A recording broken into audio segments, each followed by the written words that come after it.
నిన్నటికి నిన్న బండి సంజయ్ విషయంలో వాళ్ళ బిలాఖత ఎట్లా బయటపడ్డది? ఈయన సరెండర్ అంటాడు, ఆయన అరెస్ట్ అంటాడు. ఇద్దరు కలిసి నవరాత్రి పూజా మహిమ నాటకం నడిపిండ్రు.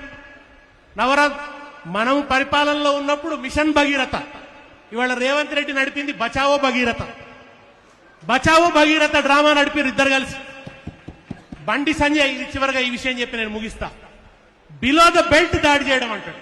కుసంస్కార పూరితమైన దాడి బండి సంజయ్ నిరంతరం చేసింది. కేసీఆర్ను పట్టుకొని farm house farm house farm house. కేసీఆర్కు ఇల్లదే ఫామ్ హౌస్ అదే. ఆయన ఎర్రవెల్లిలో తన నియోజకవర్గంలో తన వ్యవసాయ క్షేత్రంలో ఉంటున్నాడు. నందినగర్ ఇల్లు చిన్నగా ఉన్నదని అక్కడ ఉంటున్నాడు ఆయన. అక్కడ ఉంటే ఫామ్ హౌస్ అని దాన్ని ఒక వెక్కిరింతగా హేళనగా అదేదో తప్పు కింద చిత్రించే ప్రయత్నం చేశాడు బండి సంజయ్. ఇవాళ ఏమైంది? నీ ఫామ్ హౌస్ లో జరిగిన నాటకం బయటపడ్డది. నీకు అదే ఫామ్ హౌస్ పామై మెడ చుట్టుకున్నది. నువ్వు ఇంకెవరినో ఫామ్ హౌస్ పేరిట బదనాం చేద్దాం అనుకుంటే నీ ఫామ్ హౌస్ నాటకం బయటపడ్డది. కేటీఆర్ ఎన్నాడు ఒక్కపొడి దినంగా కూడా నేను చూడలేదు. కేటీఆర్ ఎన్నాడు సిగరెట్ తాగింది లేదు. మందు ముట్టే మనిషి కాదు. విద్యావంతుడు, రేషనలిస్ట్, ప్రజల పట్ల పరితాపం ఉన్నటువంటి వాడు.